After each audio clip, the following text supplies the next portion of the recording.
So good morning, everyone. Thank you, Jeff, for the introduction, and thank you to WorkSafe WA for inviting me to the forum to talk about diesel engine exhaust and cancer. So I probably won't have time to take questions from Slido, but if I do finish early, then more than happy to take one or two questions. So I thought the title of my presentation was a bit boring, so I've decided to update it to Sooting the Record Straight on Diesel Engine Exhaust and Cancer. The alternative was Pick Your Engines Carefully, Diesel Engine Exhaust Exposure and Cancer. And I do apologise for all the puns. I need to throw in a few warm-up slides just to ensure I'm running on all cylinders. So as much as I'd like to use my allotted time to do that, I better get on with the actual presentation. So today I will cover what diesel engine exhaust is, how workers can be exposed, the health risks associated with exposure, and then some of those control measures that you can use to protect workers and reduce cancer risk. Before I do, in the spirit of deepening relationships, I'd also like to acknowledge the traditional owners of the beautiful land upon which we are meeting today, the Whadjuk people from the Noongar Nation. So I just wanted to start with some broader context regarding occupational or workplace cancer before we get into the specifics of diesel engine exhaust. So occupational cancers are those that occur due to exposure to carcinogenic or cancer-causing agents in the workplace. So workers can be exposed to many different carcinogens in their workplace, such as asbestos, silica dust, diesel engine exhaust, welding fume, and wood dust. And they can be exposed to these carcinogens more frequently, at higher concentrations, and for longer periods of time in their workplace in comparison to the number of carcinogens and exposure levels in the general population.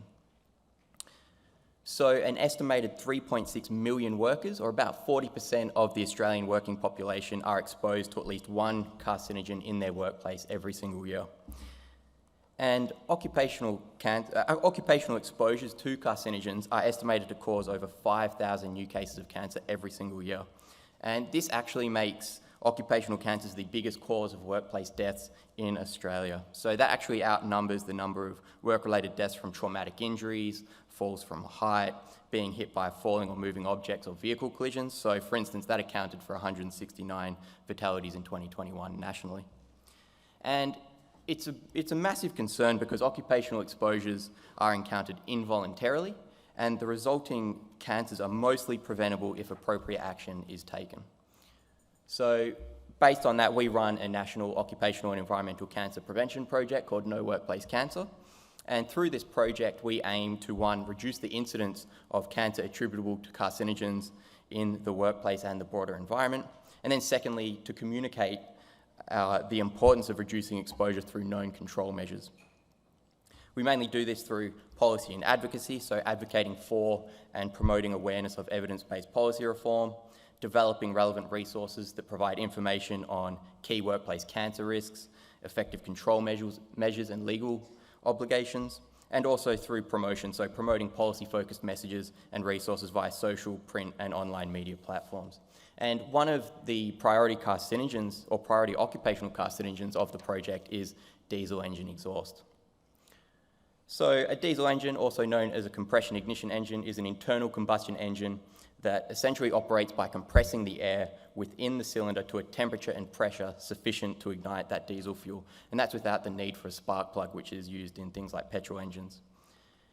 And diesel engines are widely used both in on-road vehicles and for non-road applications across a wide number of industries. So, for example, diesel engines power various forms of transportation, including cars and trucks, buses, trains, ships, and aircraft. They're used in tractors, heavy agricultural machinery for ploughing, planting, and harvesting. They're used to power heavy equipment like bulldozers, excavators, and cranes on construction sites. Diesel engines are essential for drilling and hauling and powering mining industry. Their diesel generators provide backup and off-grid power solutions in remote locations, and they're prevalent in marine vessels from small boats through to large cargo ships. So they're also used in many industrial processes which rely on them because of their reliability and high torque output. So the emission from these engines is called diesel engine exhaust, which consists of a complex mixture of gases and particulate matter. So the gaseous components include gases found in air, like nitrogen, oxygen, and carbon dioxide, but also hazardous substances. So that's like your nitrogen oxides, your sulfur dioxides, carbon monoxide, and hydrocarbons. And then the particulate matter is the tiny inhalable particles, mainly consisting of cores of elemental carbon, traces of metallic compounds, and then adsorbed organic materials. So that's referred to as DPM, or diesel particulate matter. And other carcinogens that can be present in diesel engine exhaust include benzene, formaldehyde, and those polycyclic aromatic hydrocarbons. So the exact composition of that diesel engine exhaust will vary depending on quite a range of factors, such as the engine type, the operating conditions, the composition of the fuel and the lubricating oils used, and whether or not emissions control systems are used. Almost all particulates emitted by diesel engines are respirable, most with a diameter of less than 1 micrometer or 1 micron. And this means that when they're inhaled, they can penetrate really deep into the lungs. So as you might expect, inhalation is the most common and important route of occupational exposure to diesel engine exhaust. And any worker can be exposed to diesel engine exhaust if they work with or around diesel-powered engines. So this is especially the case in confined or enclosed spaces and or work areas with poor ventilation, which significantly increases the level of exposure. And workers can be exposed in various occupational settings, and some examples of the workers who can be exposed to diesel engine exhaust include the miners, drillers, heavy machinery operators in mining, the drivers, mechanics and dock workers in the transport industry, heavy equipment operators and construction workers and site supervisors, farmers, farm workers and the equipment operators, and then also workers in factories using diesel-powered machinery. And there's a whole range of other workers, such as emergency workers, so firefighters operating fire trucks, for instance. And then in terms of the specific tasks and activities leading to diesel engine exhaust exposure, so workers can be directly exposed during the operation of diesel-powered vehicles and equipment, when they're working on them through maintenance and repair, and then when they're involved in loading and unloading goods from diesel-powered vehicles. So that really highlights the scale of the issue and the diversity of it. In terms of the health effects, so diesel engine exhaust exposure can cause both short-term acute and long-term chronic health effects. And those effects will depend on the amount of diesel engine exhaust in the air and the length of exposure. So your short-term effects, these are your irritation effects that result from a high exposure to a high concentration of diesel engine exhaust. They can come on quite quickly and include irritation of the eyes, the nose, the throat and the lungs, and then that can then result in coughing and wheezing, headaches, dizziness and nausea. Exposure can also exacerbate pre-existing conditions or respiratory conditions such as asthma. Your long-term or your chronic health effects, so that's associated with an increased risk of lung cancer, cardiovascular diseases, and chronic respiratory conditions, including the development and worsening of conditions like chronic bronchitis and emphysema, so those chronic obstructive pulmonary diseases. Of course, I'll be focusing on lung cancer today. So the International Agency for Research on Cancer, or IARC, they provide the most authoritative information available worldwide about chemicals suspected of causing cancer in humans. And when they evaluated diesel engine exhaust in 1989, they classified it as probably carcinogenic to humans, so group 2A. And then when they re-evaluated diesel engine exhaust in 2012, they upgraded that classification to carcinogenic to humans, so group 1. And the most recent evaluation determined that diesel engine exhaust causes lung cancer, and they also noted a positive association has been observed between exposure to diesel engine exhaust and bladder cancer.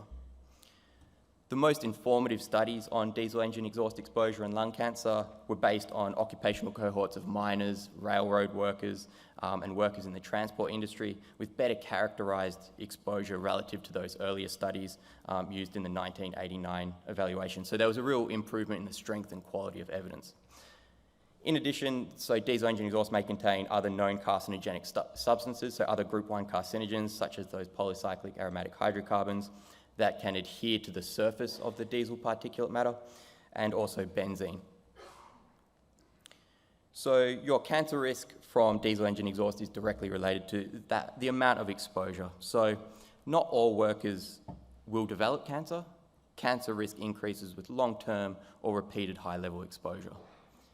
And your risk is affected by many factors, such as the location of the operating engine, so whether it's inside or outside, the ventilation in the workspace, which Dino touched on today a little bit. So the number of engines operating in that workspace, the type and age of those engines, the fuel pump settings, the fuel types used, the use of emission control systems, the patterns of use, and then the length of time a worker is exposed. So there are 130 workers represented here, and that's how many workers in Australia develop lung cancer every year that can be attributed to past exposure to diesel engine exhaust at work. But one of the key questions is how many workers are currently exposed to diesel engine exhaust in Australian workplaces. And the answer to this question comes from an important study called the Australian Work Exposure Study, or AWES, which was conducted by occupational hygiene and occupational epidemiology experts from around Australia. So the aim of this study was essentially to estimate the current prevalence of exposure to diesel engine exhaust in Australian workplaces. And to do this, they conducted a cross-sectional telephone survey of Australian workers aged 18 to 65 using a web-based tool called OCIdeas that provided automated expert assessments. I won't go into the specific details of the methods used for that, but I provide the reference at the end of the paper, so if you want more details, check it out. But essentially what they found is that 18.5% of respondents of those 5,000, or roughly 5,000 respondents, were exposed to diesel engine exhaust in their current job. And 13.4% experienced substantial exposure, which was defined as exposure to medium to high levels for at least 5 hours per week. And the prevalence of substantial exposure varied by gender, so male workers were more often exposed than female workers. By state, so a low of 6.5% in the ACT through to a high of 17% here in WA. And then also by remoteness, so the prevalence of exposure increased with increasing remoteness. So we had about 10.4% in major cities, so about 1 in 10 workers exposed to diesel engine exhaust in major cities, through to about 28%, or nearly 3 in 10 workers in remote areas. And that's kind of to be expected given the predominant industries in remote areas. And speaking of those high-risk industries, so the occupational groups with the highest proportion of workers substantially exposed included those in the agriculture industry, mining, transport, mechanics, and then also construction workers.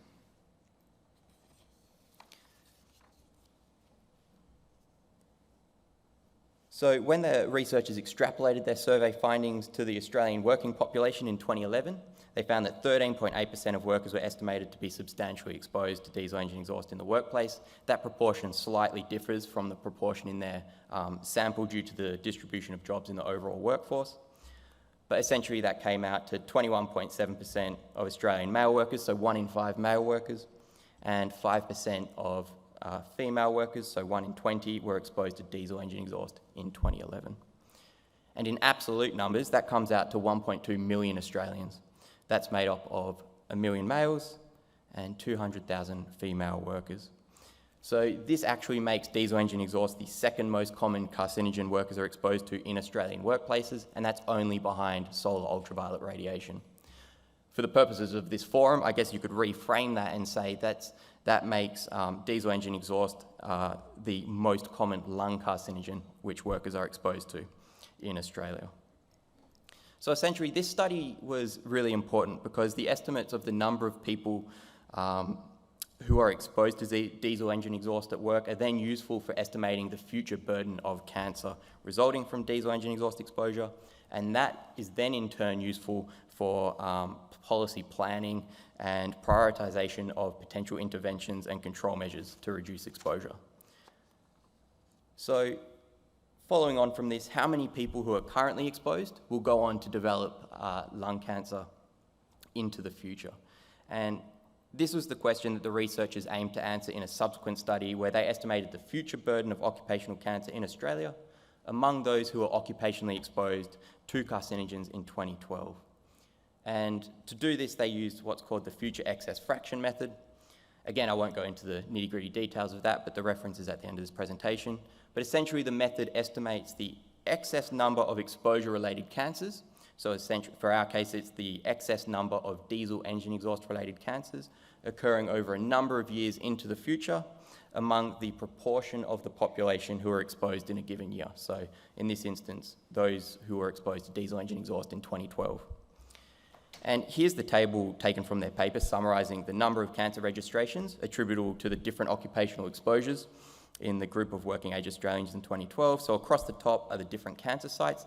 Obviously, I don't expect everyone to be able to read that now. And along the side are the different occupational carcinogens. So when we look at diesel engine exhaust, they found that 5,500 future cancer cases are attributable to occupational exposure to diesel engine exhaust at any level in 2012. And that was made up of 4,500 lung cancers and then about 1,000 bladder cancers. So given the fact that diesel engine exhaust is a known carcinogen, the large number of workers who are exposed every year, and the number of current and future cases of diesel engine exhaust related cancers, it is therefore important to control and then ultimately prevent exposure to diesel engine exhaust. So what control measures are available to protect workers and reduce cancer risk? I'm sure everyone in the room is pretty familiar with this.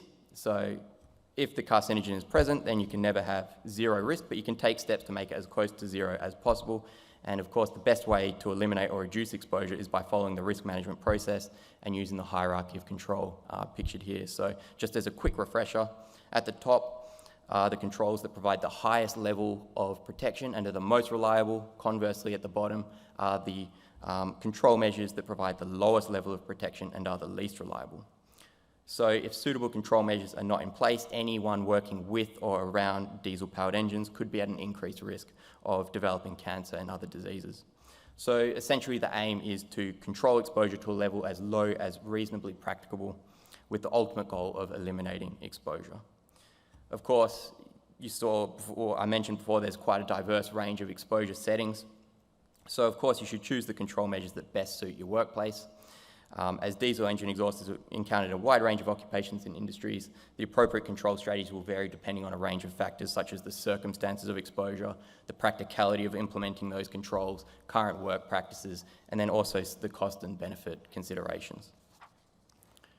So I'll just touch on a few of each of these tiers and provide just a couple of examples as they apply to diesel engine exhaust. So, of course, elimination is the most reliable control measure and provides the highest level of protection, which is why it sits atop the hierarchy. So eliminating diesel engine exhaust is the ultimate goal, and the first thing to consider is if risks from using diesel engines can be eliminated by replacing diesel-powered vehicles and plant with other sources of energy, such as electric. And then if eliminating the diesel engine is not possible, you want to upgrade that to new low-emission diesel engines.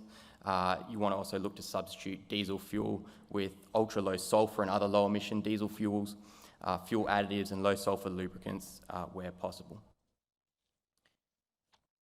Next is isolation, so isolating the hazard by separating those workers from the diesel engine exhaust, and the main example being enclosed equipment.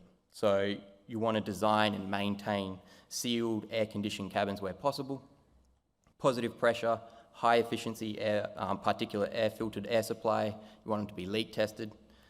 So this cabin probably doesn't quite meet the standards of a enclosed cabin. Next in the hierarchy, engineering controls. So these are your proactive strategies designed to eliminate or minimize exposure to diesel engine exhaust at the source or along that pathway before it reaches the worker. And this includes controls such as engine refurbishment and emission control devices, installing devices that reduce emissions, for instance, diesel particulate filters, which are devices installed into the exhaust system that trap the particulate matter before it is released into the work area and the environment. So regular maintenance and cleaning are essential for optimal performance.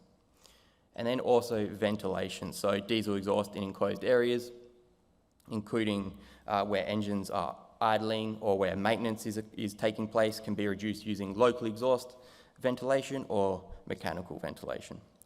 And using connecting extraction pipes for vehicle exhausts in workshops, and then cold engine starts, of course, should take place in areas with good ventilation. So here are two examples of vehicle exhaust extraction systems that connect to the vehicle's exhaust pipe to capture and remove the diesel engine exhaust at the source. And these can be used in enclosed spaces like workshops and garages, maintenance facilities, and fire stations. Administrative control, so establishing work practices that reduce the duration, the frequency, and intensity of exposure to hazards. These can include your maintenance and repair, so having a maintenance schedule for all engines and emission control equipment, carrying out emissions-based maintenance on engines, testing of exhaust components, so using raw exhaust tests to measure how well exhaust treatments are working, testing in normal working conditions, and the high and low idle tests aren't enough on their own. It also includes engine operation practices, so you want to operate engines to optimize combustion, thereby reducing that diesel emission. So drive to prevailing conditions, limit idling and over-revving, and of course turn off engines when they're not in use.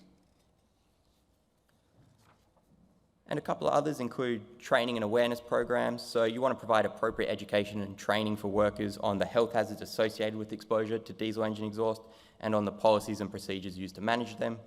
And this is actually a work health and safety requirement. So training should enable workers to recognise obvious deterioration in the controls, any changes in engine emissions or visible changes in the workplace. So, you know, if there's visible white, blue or black smoke, if the walls or surfaces are covered in soot, or if there's a smoky looking haze when diesel engines are in use, you want your workers to be able to identify that hazard and then report them.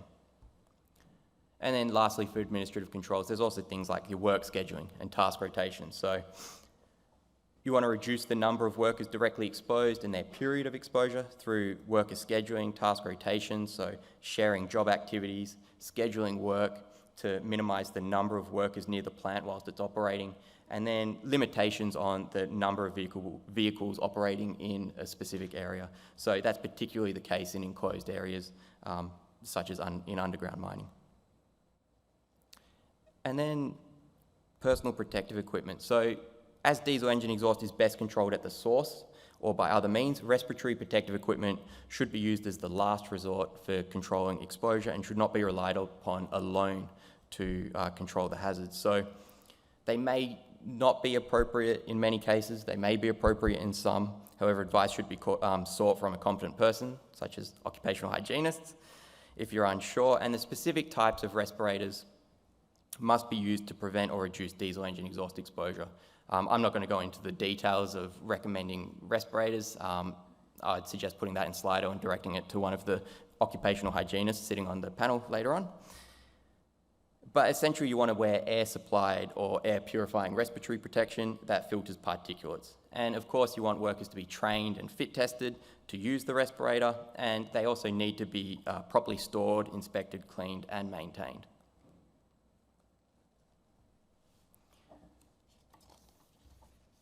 So another important aspect of protecting workers is air monitoring. So workplace air monitoring can be used to check if exposure to diesel particulate matter is being effectively reduced by the controls you're using. Currently, a workplace exposure standard for diesel particulate matter of 100 micrograms per cubic metre of air applies to all Western Australian mining operations. However, this standard is not considered a health-based standard, and it still results in an unacceptably high risk to expose workers in relation to lung cancer risk. Therefore, we recommend a health-based workplace exposure standard of 10 micrograms per cubic metre of air to adequately protect workers in critical industries, so not just in the mining industry, from an elevated risk of developing lung cancer.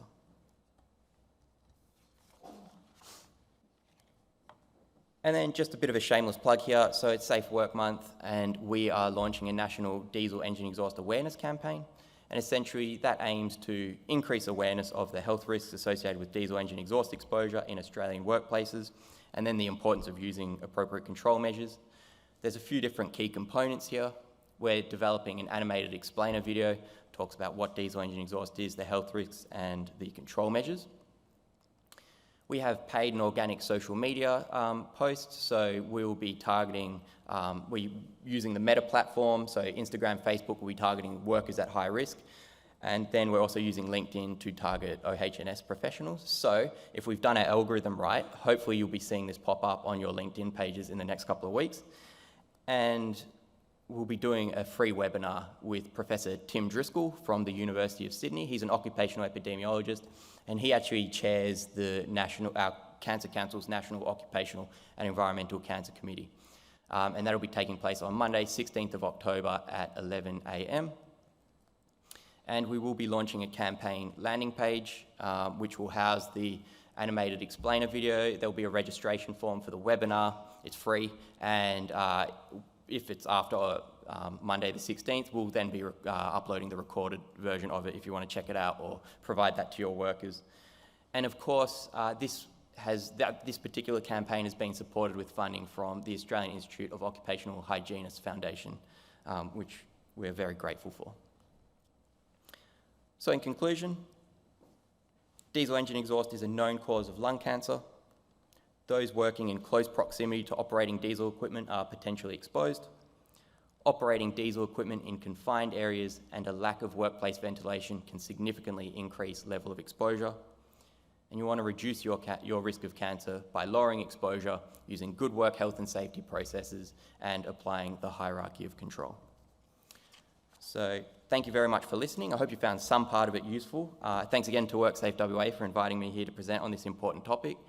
Please visit our web pages on the Cancer Council Australia website because it's a national program. You can follow that link or use the QR code, and please don't hesitate to email me with any follow-up questions. Thank you very much.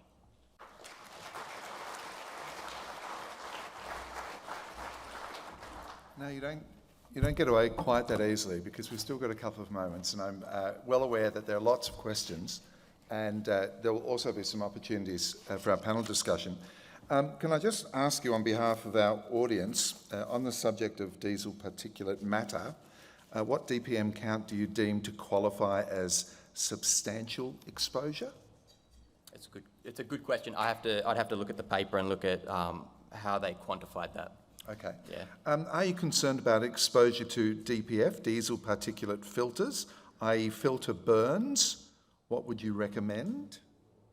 That's a good question. I am not actually sure.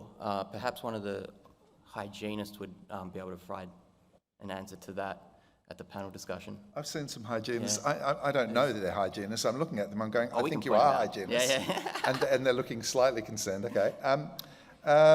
What is your opinion on consultation from Safe Work Australia to lower TWA for diesel from, oh my goodness, I can't even. Oh, that's all right, yeah. So essentially... Can you do that bit? Yeah, no worries. So what is your opinion on consultation from Safe Work Australia to lower time-weighted average for diesel from 100 micrograms per cubic metre to 15 micrograms per cubic metre, given NIOSH 50/40 limitations? Yeah, I couldn't even read that. That's all right. I could barely read it. So,